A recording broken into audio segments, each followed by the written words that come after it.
Money is everywhere. It drives our choices, shapes our ambitions, and influences how we live. But most of us don't truly understand it. In The Psychology of Money, Morgan Housel explains that being good with money isn't about intelligence. It's about behavior, patience, humility, and how you handle uncertainty. In this video, we'll explore 5 timeless lessons that can change how you think about wealth, risk, and happiness. Everyone has a story with money. What seems irresponsible or brilliant to one person might feel completely normal to another. Morgan Housel writes, "Your personal experience with money may make up 0.000000001% of what's happened in the world, but it's probably 80% of how you think the world works." Let's take an example. If you grew up during the Great Depression or in post-war Europe, saving feels like survival. People from that generation often kept cash under the mattress or avoided stocks for life, not because they were foolish, but because they remembered loss. If you came of age during the 1980s and 1990s, when markets boomed and credit was easy, you learned that taking risk often paid off. To you, debt might feel like leverage, not danger. In the book, Housel tells the story of a man named Ronald Reed, a janitor and gas station attendant who quietly saved and invested for decades. He died with over $8 million, and almost no one around him knew he was wealthy. To many, his frugality looked crazy. To him, it was common sense. On the other hand, there's Richard Fuscone, a former Merrill Lynch executive. He retired early, built the 18,000-square-foot mansion, and went bankrupt within a few years of the 2008 crisis. To outsiders, his choices looked rational. He had status, income, and optimism. But his story reminds us that different experiences create different blind spots. So when you see someone buy crypto at the top, or refuse to invest in stocks ever again, understand that both are acting from the world they know. You can't convince someone that risk means the same thing to everyone, because it doesn't. The key is empathy. Instead of judging other people's financial behavior, realize they're playing their own version of the money game, and so are you. Lesson 2. Luck and risk. When things go well, we love to take credit. When they go wrong, we blame bad luck. But Morgan Housel reminds us, it's never just one or the other, it's always both. One of the most powerful examples in The Psychology of Money is about Bill Gates and his classmate Kent Evans. In the late 1960s, Gates attended Lakeside School in Seattle, one of the few schools in the entire world with a computer. That rare opportunity sparked his lifelong interest in programming. Gates himself admits that if it hadn't been for that one stroke of luck, being born in the right place, at the right time, with the right parents, Microsoft might never have existed. His best friend, Kent Evans, was equally smart, equally ambitious, and expected to achieve great things too. But Kent died in a mountain climbing accident before graduation. That's not bad choices, that's risk. Housel writes, "Luck and risk are both the reality that every outcome in life is guided by forces other than individual effort." And this doesn't just apply to billionaires.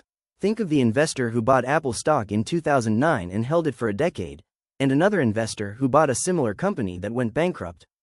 Both made what looked like the same decision. One got lucky, the other met risk. The lesson is humility. When you see success, don't assume it's all skill. When you see failure, don't assume it's all mistakes.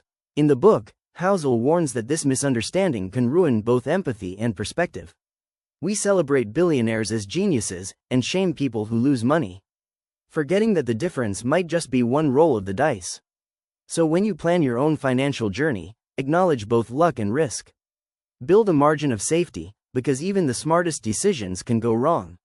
And remember, you are not as smart as your best results, and not as dumb as your worst ones. Lesson 3. Wealth is what you don't see. Real wealth is invisible. It's not the luxury car in the driveway, or the designer watch on your wrist. It's the freedom that comes from quiet financial security, the money you don't spend. Morgan Housel tells a story about a man who once drove a Ferrari in Los Angeles. A young man passing by shouted, "Wow, that's an amazing car." But the driver never heard him. He didn't know, and wouldn't care, that someone admired the car. Housel writes, "People don't actually want to be rich. They want to feel rich, and they think being seen as rich will make that happen.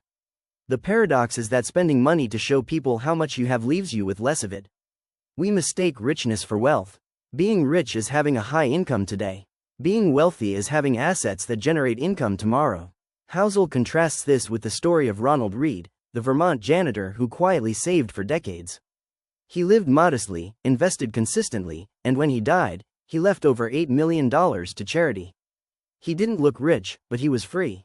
On the other hand, many people earning hundreds of thousands per year feel broke, because every raise turns into a new expense. New car, new house, new pressure. Housel's message is simple but profound. Wealth is what you don't see. It's the savings, the investments, the quiet discipline. It's the freedom to wake up and do what you want, when you want, without needing to impress anyone. So the next time you admire what someone owns, remember, what you're really seeing is what they spent, not what they kept.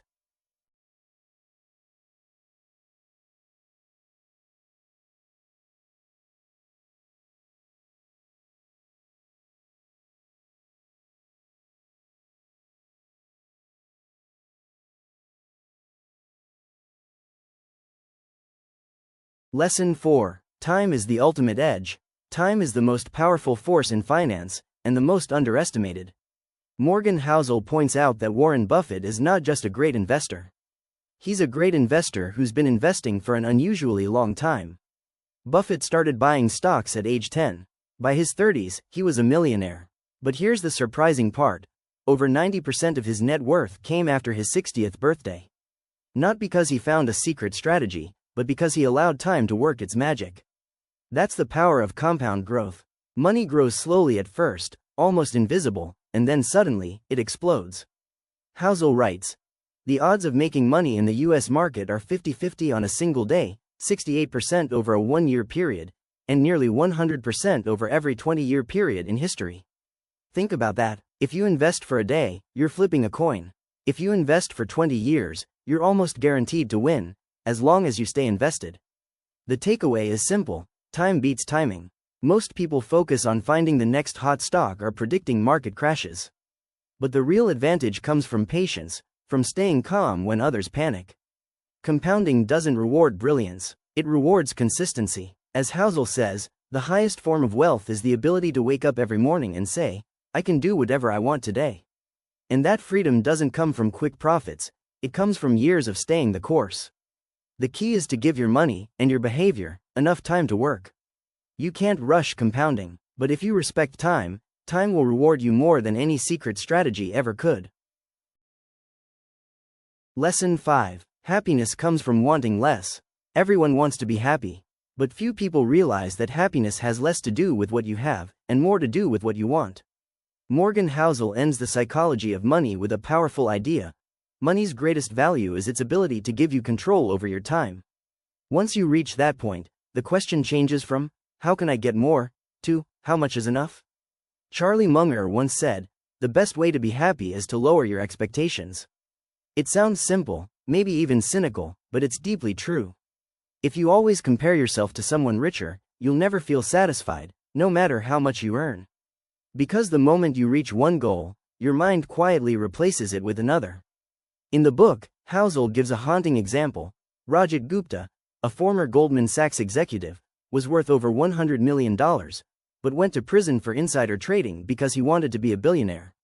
He already had everything most people dream of, but it wasn't enough. As Housel writes, there is no reason to risk what you have and need, for what you don't have and don't need. That line captures the entire psychology of wealth. The real goal isn't to get rich, it's to feel rich enough. Wealth without peace is just stress in disguise. But a modest life lived on your own terms, that's freedom. And maybe that's what everyone is really chasing, not more money, but the ability to wake up every morning and say, I have enough. And that brings us to the end of The Psychology of Money. 5 timeless lessons, about behavior, patience, humility, and the meaning of enough. Money isn't about IQ. It's about how you think, how you react, and how long you can stay consistent when others lose control.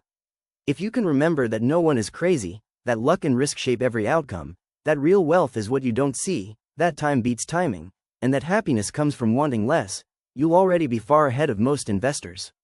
This was The Psychology of Money, by Morgan Housel.